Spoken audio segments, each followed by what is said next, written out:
Good morning students, welcome to improvise learning point. आज हम improvise learning point में जिस टॉपिक के साथ है वो आप सभी देख रहे हैं, श्रेणी क्रम और पार्श्व क्रम संयोजन को कैसे पहचाने कि कौन से जो हमारे प्रतिरोधक हैं वो श्रेणी क्रम में संयोजित हैं और कौन से प्रतिरोधक पार्श्व क्रम में संयोजित हैं। जब तक बच्चे ये नहीं समझेंगे तब तक वो क्वेश्चन सॉल्व नहीं कर सकते हैं। तो आज उनकी कंफ्यूजन को दूर करने के लिए मैंने अपनी एक छोटी सी कोशिश की है। तो चलिए स्टार्ट करते हैं इस वीडियो को। ये हमारा जो वीडियो है ये क्लास 10 के लिए बहुत ही इंपॉर्टेंट है, क्योंकि इस सेक्शन से डेफिनेटली बोर्ड एग्जाम में क्वेश्चंस आते हैं, पूछे जाते हैं। तो स्टार्ट करते हैं। ये डायग्राम आपको आपके एनसीईआरटी में मिल जाएगा। जब आप देखेंगे चैप्टर में तो ये डायग्राम वहां पे आपको मिलेगा। तो स्टार्ट करते हैं इसको नए तरीके से समझने की, कि कैसे आपको स्टार्टिंग करना है कि कौन से जो प्रतिरोधक हैं वो श्रेणी क्रम में संयोजित है, कौन से पार्श्व क्रम में। आपको डायरेक्ट प्रतिरोधकों को नहीं देखना है, आपको स्टार्ट करना है बैटरी से। सबसे पहले आपको कोई भी अगर सर्किट दिया हो, सबसे पहले आपको जाना है बैटरी के पास। चलो बैटरी के पास आ गए हम। जब बैटरी के पास आ गए तो इसका देखना है हमें कि पॉजिटिव टर्मिनल कहाँ है। अब पॉजिटिव टर्मिनल हमारा यहाँ है, तो यही आपका फोकस होना चाहिए कि सबसे पहले जाना है बैटरी के पास, उसके बाद देखना है उसका पॉजिटिव टर्मिनल। क्योंकि ये जो पॉजिटिव टर्मिनल है यही विद्युत धारा की दिशा निर्धारित करता है, यहीं से विद्युत धारा निकलती है। तो विद्युत धारा की दिशा जब यहाँ से निकली, इसके बाद ऐसे गई, फिर यहाँ टर्न हुई और फिर इस पूरे पाथ में आई, फिर इस दिशा में मुड़ी, उसके बाद ये नेगेटिव टर्मिनल में जाके इसकी एंट्री हो गई। तो जब आपने ये पाथ डिसाइड कर लिया और समझ लिया कि हाँ विद्युत धारा पॉजिटिव टर्मिनल से निकली, फिर ऐसे मुड़ी, फिर यहाँ मुड़कर ऐसे आई और फिर नेगेटिव टर्मिनल में एंट्री हो गई, बस आपको ये चीज याद रखना है। पॉजिटिव टर्मिनल से विद्युत धारा निकली, फिर इस दिशा में मुड़ी, फिर यहाँ मुड़ी। तो जब यहाँ मुड़ी तो आपने ये देखा कि जो ये विद्युत धारा है ये समान है हमारे प्रतिरोध 1, प्रतिरोध 2, प्रतिरोध 3, तीनों ही केस में विद्युत धारा समान है। कैसे? यहाँ पे मैंने सिंगल कलर यूज किया है, तो सिंगल कलर का मतलब आपको ये समझ आना है कि ये इसका जो अमाउंट है वो सेम है। मतलब अगर 10 एम्पियर करंट यहाँ है, 10 एम्पियर विद्युत धारा अगर यहाँ है तो 10 एम्पियर ही यहाँ है, 10 एम्पियर ही यहाँ है और 10 एम्पियर ही यहाँ है। तो इसका मतलब हो कि जो भी विद्युत है वो समान है, उसका जो मान है विद्युत का वो समान है। किसके लिए? प्रतिरोध 1, प्रतिरोध 2, प्रतिरोध 3 के लिए। तो ये आपस में किस में हो गए? ये आपस में हो गए श्रेणी क्रम में। अब इसको देखते हैं। तो ये बैटरी का पॉजिटिव सिरा है, यहाँ पे ये जो सिरा है ये पॉजिटिव चार्ज वाला है, पॉजिटिव साइन वाला है। तो फिर से यहीं से हमारा डिसाइड होगा कि जो विद्युत धारा की दिशा है वो निकलेगी ऐसे, फिर दिशा ऐसे होगी, फिर मुड़ेगी ऐसे। अब जैसे ही विद्युत धारा यहाँ पे आएगी तो उसके लिए यहाँ पे 3-3 तारों का कनेक्शन होगा। फिर विद्युत धारा यहाँ से ना डिवाइड हो जाएगी, विभाजित हो जाएगी इन तीनों तारों में, और इन तीनों तारों से होते हुए वो तीनों प्रतिरोधों से होते हुए फिर यहाँ आएगी और जुड़ जाएगी। तो इस तरीके से हमने ये देखा कि इस कंडीशन में क्या हुआ, जब विद्युत धारा यहाँ पर पहुंची तो उसके बाद ये विभाजित हो गई 3 दिशाओं में। बस यही हमारा हिंट है। अगर आप इसको याद रख लेंगे तो आपका कोई भी सवाल गलत नहीं होगा। जहां पे भी विद्युत धारा विभाजित हो जाएगी, जहां पे भी विद्युत धारा विभाजित हो जाएगी, उसके बाद जो आने वाले प्रतिरोध होंगे वो आपस में पार्श्व क्रम में संयोजित होंगे। नेक्स्ट देखते हैं स्लाइड में, इससे आपको ज्यादा अच्छे से क्लियर हो जाएगा। फिर से बैटरी का पॉजिटिव टर्मिनल हमें देखना है, विद्युत धारा की दिशा ये है, फिर इधर विद्युत धारा मुड़ेगी, फिर ये दिशा होगी, फिर ये दिशा होगी और फिर नेगेटिव टर्मिनल में उसकी एंट्री हो जाएगी। तो इसमें मैंने ये 4 केसेस लिए हैं यहाँ पे। तो यहाँ पे बेसिकली हो क्या रहा है कि विद्युत धारा की दिशा में बदलाव हो रहा है, विद्युत धारा में विभाजन नहीं हो रहा, विद्युत धारा की दिशा में बदलाव हो रहा है। तो बस आपको यही याद रखना है कि अगर विद्युत धारा की दिशा बदलती है तो उससे कोई फर्क नहीं पड़ता। अगर विद्युत धारा की दिशा कितनी बार भी बदल जाए और उसके बीच में कितने भी प्रतिरोध हों, वो सारे ही सारे श्रेणी क्रम में होंगे, चाहे कितनी ही बार क्यों ना विद्युत धारा की दिशा बदल जाए। आपको सिर्फ एक चीज याद रखना है कि विद्युत धारा की अगर दिशा बदलती है तो जितने भी प्रतिरोध होंगे वो श्रेणी क्रम में होंगे, लेकिन अगर विद्युत धारा विभाजित होती है तब प्रतिरोध पार्श्व क्रम में होंगे। तो यहाँ पे 3 प्रतिरोध आपस में श्रेणी क्रम में है, यहाँ पे 1 2 3 ये 4 प्रतिरोध हो गए, ये आपस में श्रेणी क्रम में है, यहाँ पे 5 प्रतिरोध हो गए और ये पांचों आपस में श्रेणी क्रम में है, यहाँ पे भी 5 है आपस में, ये सारे ही श्रेणी क्रम में है। आपको क्या याद रखना है, यहाँ पे सिर्फ विद्युत की दिशा बदल रही है, विद्युत विभाजित नहीं हो रहा है, विद्युत की दिशा बदल रही है। अगर दिशा बदल रही है तो कोई फर्क नहीं पड़ता, जितने भी प्रतिरोध होंगे वो सारे श्रेणी क्रम में होंगे। नेक्स्ट देखते हैं। फिर से आते हैं पॉजिटिव टर्मिनल पे बैटरी के। ये पॉजिटिव टर्मिनल है यहाँ, फिर विद्युत धारा यहाँ से निकली, फिर यहाँ गई, फिर ऐसे यहाँ तक पहुंची। जब यहाँ पहुंची तो विद्युत धारा के लिए यहाँ पे 3 तारों का कनेक्शन है और विद्युत धारा यहाँ से विभाजित हो गई, जिसको मैंने ग्रीन कलर से शो किया है यहाँ पे। जैसे यहाँ पे विद्युत धारा विभाजित हो गई तो इसके बाद ये जो आने वाले प्रतिरोध हैं इनका संयोजन जो है वो पार्श्व क्रम में कहलाएगा, क्योंकि यहाँ पे विद्युत धारा विभाजित हो गई। तो ये तीनों आपस में पार्श्व क्रम में है। जब विद्युत धारा यहाँ पे आएगी तो आपस में ये मिल जाएगी और जो इसका मान होगा वो वही मान होगा जो कि बैटरी से निकला था। फिर ये यहाँ आएगी और फिर से यहाँ विभाजित हो जाएगी। तो ये विभाजन ये दर्शाता है कि जो ये प्रतिरोध है इनका जो संयोजन है वो पार्श्व क्रम में है। जब आप इनका संयोजन, ये जो प्रतिरोध है, जब आप इनकी टोटल वैल्यू निकाल लेंगे, पार्श्व क्रम में जो संयोजन का सूत्र है उसकी हेल्प से जब आप इसका कुल प्रतिरोध निकाल लेंगे तब कुछ इस तरीके से सर्किट आपका बन जाएगा। और अब इस केस में जो ये प्रतिरोध है ये आपस में हो जाएंगे श्रेणी क्रम में। बैटरी का पॉजिटिव टर्मिनल, यहाँ से विद्युत धारा गई, फिर यहाँ से होते हुए ऐसे होते हुए फिर यहाँ नेगेटिव टर्मिनल में आ गई। तो इस केस में कहीं पे भी विद्युत धारा विभाजित नहीं हुई। जब विद्युत धारा विभाजित नहीं हुई तो जितने भी प्रतिरोध यहाँ से जितने भी प्रतिरोध इसमें होंगे वो सारे के सारे श्रेणी क्रम में होंगे। तो आई थिंक आपको थोड़ा थोड़ा क्लियर हो रहा होगा और इस वीडियो के अंत तक डेफिनेटली आपको क्लियर हो जाएगा कि श्रेणी क्रम और पार्श्व क्रम क्या है।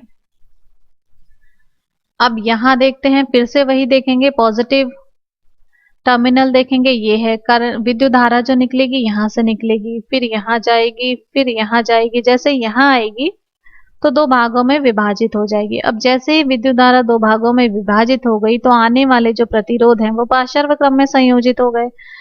अब इसको आप पार्श्व क्रम के सूत्र का इस्तेमाल करके इसका कुल प्रतिरोध निकालेंगे। जब कुल प्रतिरोध इसका निकाल लेंगे तो जो प्रतिरोध आएगा वो प्रतिरोध श्रेणी क्रम में होगा इस R1 के साथ।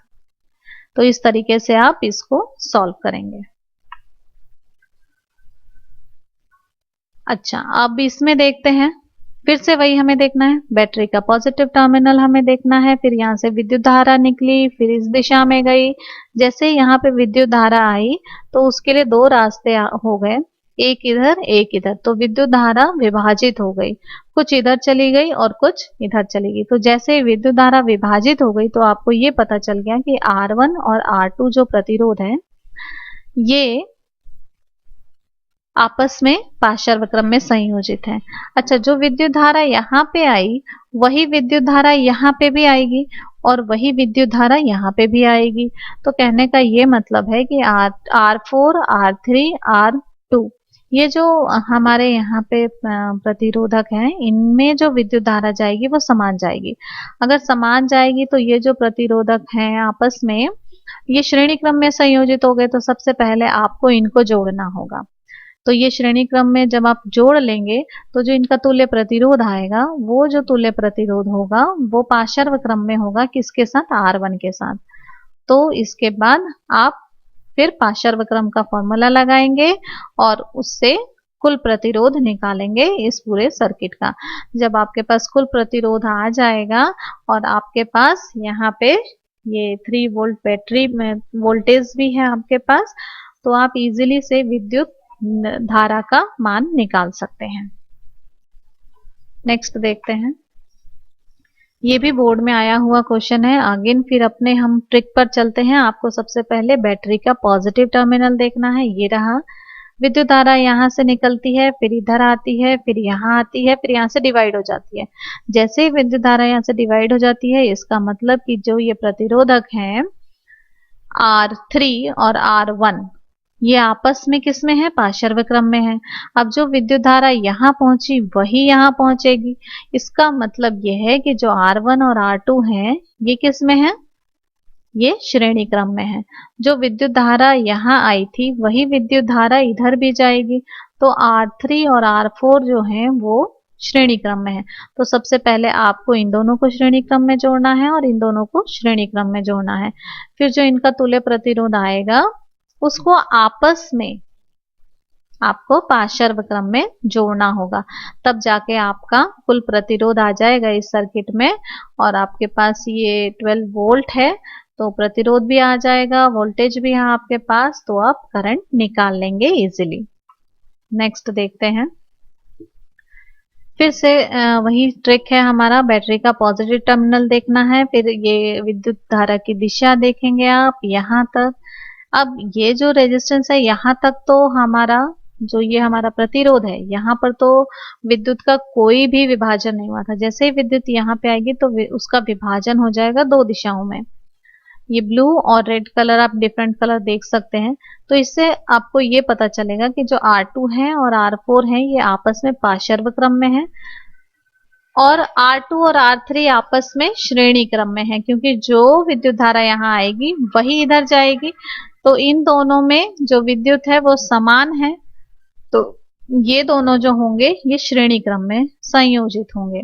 तो सबसे पहले आपको इसको जोड़ना है। जब आप इसको जोड़ लेंगे तो जो इसका तुल्य प्रतिरोध आएगा उसको पार्श्व क्रम में जोड़ेंगे आप इसके साथ, इसके मान के साथ, ठीक है।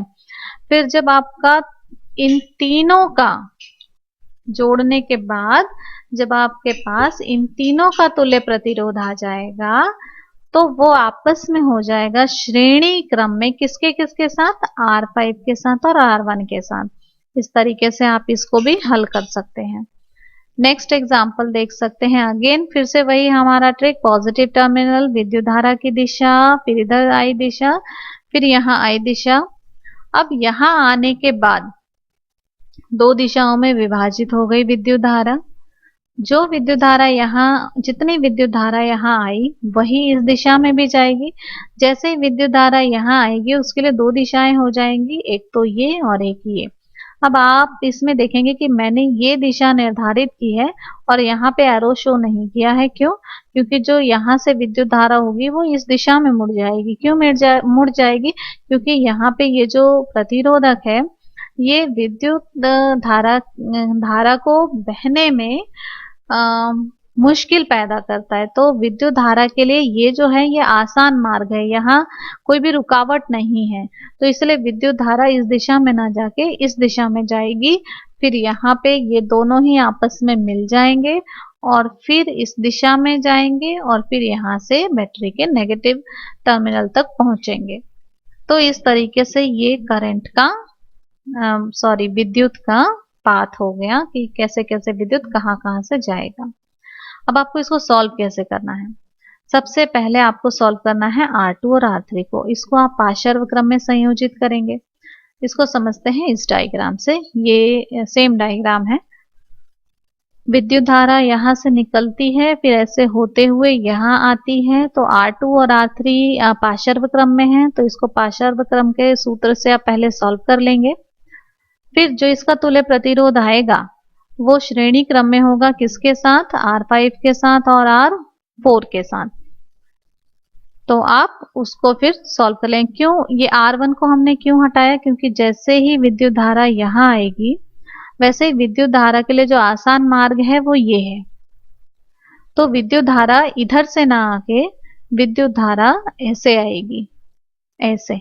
तो इसीलिए यहाँ पे इसका कोई ये मीनिंगलेस है R1, तो इसको हमें यहाँ पे कैलकुलेट नहीं करना, जोड़ना नहीं है। इस बात का आपको ध्यान रखना है कि जब भी विद्युत धारा के लिए दो मार्ग मिले और एक मार्ग में कोई भी प्रतिरोध ना हो तो विद्युत धारा उसी मार्ग से जाएगी जहां पे प्रतिरोध नहीं होगा, जहां पे उसके रास्ते में कोई रुकावट नहीं होगा, वहीं से विद्युत धारा जाएगी। तो बस आपको यही कॉन्सेप्ट क्लियर करना है अपना कि करंट निकलेगा पॉजिटिव टर्मिनल से, विद्युत धारा निकलेगी पॉजिटिव टर्मिनल से, फिर ऐसे होते हुए यहाँ आएगी, फिर इन दोनों प्रतिरोधकों में आएगी, फिर ऐसे आएगी, फिर इस मार्ग से होते हुए ऐसे आएगी और फिर ऐसे नेगेटिव सिरे तक पहुंच जाएगी। तो आपको क्या करना है, सबसे पहले इसको पार्श्व क्रम में संयोजित करना है, फिर जो तुल्य प्रतिरोध आएगा उसको श्रेणी क्रम में संयोजित करना है, किसके साथ, R5 के साथ, R4 के साथ। तो कई बार एग्जाम में पूछ लिया जाता है सर्किट डायग्राम देने के बाद कि कौन कौन से जो प्रतिरोध हैं वो श्रेणी क्रम में है, कौन कौन से प्रतिरोध पार्श्व क्रम में है। तो अगर आपको कॉन्सेप्ट क्लियर नहीं होगा तो आप इस प्रकार के प्रश्नों को हल नहीं कर पाएंगे। ये भी एक बोर्ड में आया हुआ क्वेश्चन है। तो अगेन फिर से वहीं चलते हैं, बैटरी के पॉजिटिव टर्मिनल के पास, पॉजिटिव टर्मिनल के पास गए, करंट विद्युत धारा यहाँ से निकली, फिर ऐसे गई, यहाँ से डिवाइड हो गई दो दिशाओं में। तो इससे हमें ये पता चला कि R1 और R3 है पार्श्व क्रम में संयोजित। ये विद्युत धारा यहाँ तक पहुंची, जो विद्युत धारा यहाँ पहुंची थी वो वापिस होके यहाँ आई। तो इस तरीके से हमें ये पता चला कि R1 और R2 श्रेणी क्रम में है, क्योंकि समान मात्रा में विद्युत धारा प्रवाहित हो रही है दोनों ही प्रतिरोधकों के साथ, तो इसलिए ये श्रेणी क्रम में है। और जब ये दोनों ही विद्युत धारा यहाँ आके जुड़ जाती हैं तो वापस आती हैं ये R5 से और ये पहुंच जाती हैं बैटरी के नेगेटिव सिरे तक, नेगेटिव टर्मिनल तक। तो अब इसको सॉल्व कैसे करें, तो सॉल्व करने का सबसे पहला जो तरीका है वो है कि सबसे पहले आप इनको सॉल्व करें। जब आप इनको सॉल्व कर लेंगे, क्योंकि ये श्रेणी क्रम में है तो 3 और 3 6 ओम हो जाएगा तुल्य प्रतिरोध। जो ये 6 ओम तुल्य प्रतिरोध हो जाएगा ये पार्श्व क्रम में संयोजित होगा इस R3 के साथ। तो इस 6 ओम को और R3 को आप पार्श्व क्रम के सूत्र के साथ सॉल्व करेंगे। फिर जो आपका तुल्य प्रतिरोध आएगा उसको आप श्रेणी क्रम में संयोजित करेंगे R4 के साथ और R5 के साथ, और श्रेणी क्रम का सूत्र लगा के आप कुल प्रतिरोध निकाल लेंगे इस पूरे सर्किट का। जब आपके पास कुल प्रतिरोध आ जाएगा, आपके पास 3 वोल्ट भी है, तो आप करंट इजिली निकाल सकते हैं, विद्युत इजिली निकाल सकते हैं।